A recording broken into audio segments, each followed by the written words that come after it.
The dawn of time marks the birth of stories. Tales from heaven heralded by thundering rains. Words from spirits whispered to us by the winds. News of the victories etched on the walls of caves. These stories, reminiscent of the sacred place we inhabited. The swirly calls of the dried leaves. The beautiful scratches on the naked bark. The magical ripples of the still water.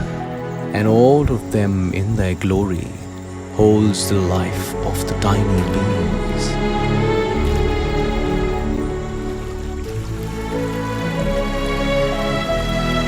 From the fast-cutting water to the gentle breeze,